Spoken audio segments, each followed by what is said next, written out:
எல்லாருக்கும் வணக்கம். என் பையன் பேரு ரூபன். நாங்க ஒரு 4 வருஷத்துக்கு முன்னாடி நாங்க இங்க வந்தோம். அவன் 6வது, 7வது படிச்சிருந்தான். ஸ்கூலுக்கே போகாம இருந்தான். அடிக்கடி அவனுக்கு உடம்பு முடியாம வந்திருந்தது.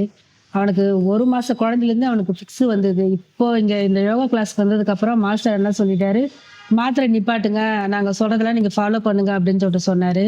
அதுக்கப்புறமா நாங்க மாத்திரை நிப்பாட்டிட்டோம். நிப்பாட்டினதுக்கப்புறம் தேங்காய் 2 நேரமும் தேங்காய், இளநீரு இத நாங்க கன்டினியூவா சாப்பிட்டோம். இப்போ அவனுக்கு வந்து ஃபிக்ஸே வர்றதில்ல. 3 வருஷம் ஆகுது அவனுக்கு ஃபிக்ஸ் வந்து. ஒரு 2 வருஷமா ஸ்கூலுக்கு போயின்னே இருந்தான். ஸ்கூலுக்கு போறது சண்டை. எப்ப பார்த்தாலும் சண்டை. பசங்கள போட்டு அடிச்சுருவான். அதுக்கப்புறம் என்ன பண்ணிட்டாங்க, நான் ஸ்கூல விட்டு டீச்சரே வேண்டாம் அப்படின்னு சொல்லிட்டாங்க. அதுக்கப்புறம் நான் வீட்ல வச்சிருந்தேன் 2 வருஷம். வீட்ல வச்சிருந்து ட்ரீட்மெண்ட் ட்ரீட்மெண்ட் வர வர வர அவன் ரொம்ப தெளிவாயிட்டான். நம்ம என்ன சொல்றோம் நம்ம சொல்லுக்கு கட்டுப்பட ஆரம்பிச்சுட்டான். ரொம்ப சொல் பேச்சு கேட்க ஆரம்பிச்சுட்டான். அதுக்கப்புறம் நான் என்ன பண்ணிட்டேன், மாஸ்டர் கிட்ட சொன்னேன், "மாஸ்டர் என் புள்ள ஸ்கூலுக்கு போகலன்னா கூட பரவாயில்ல. அவன் படிக்கலன்னா கூட பரவாயில்ல. அவன் சொல்றத கேட்கறான். நோய் நொடி இல்லாம இருக்கிறான். அதுவே போதும் மாஸ்டர்." சொன்னதுக்கப்புறம் மாஸ்டரும், மேடமும் "நீங்க ஸ்கூலுக்கு அனுப்புங்க."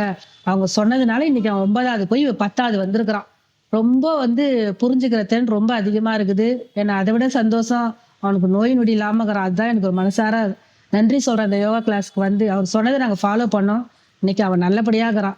அது ரொம்ப முக்கியம். படிப்புன்றது 2வது பட்சம். பிள்ளைங்க நோய் நொடி இல்லாம இருக்கணும்ல. அதனால மண் குளியல் போட்டோம் நாங்க. மண் குளியல் போட சொன்னாங்க. மண் குளியல் போட்டோம். அப்புறம் தண்ணீல உட்கார சொன்னாரு. தண்ணீல உட்காந்தோம் நாங்க. அவர் சொல்றது எல்லாமே நாங்க ஃபாலோ பண்ணோம். இன்னைக்கு மாத்திரை இல்லாம இருக்கிறான். அவன் கிட்டத்தட்ட இப்ப 15 வயசு ஆகுது. 12 வயசு வரைக்கும் அவன் மாத்திரை போட்டுருந்தான். இப்ப 3 வருஷமா மாத்திரை இல்லாம இருக்கிறான். இன்னைக்கு நல்லபடியா இருக்கிறான். நன்றி. என் பையன் நல்லா இருக்கிறான். ரொம்ப நன்றி. யோகா கிளாஸ்.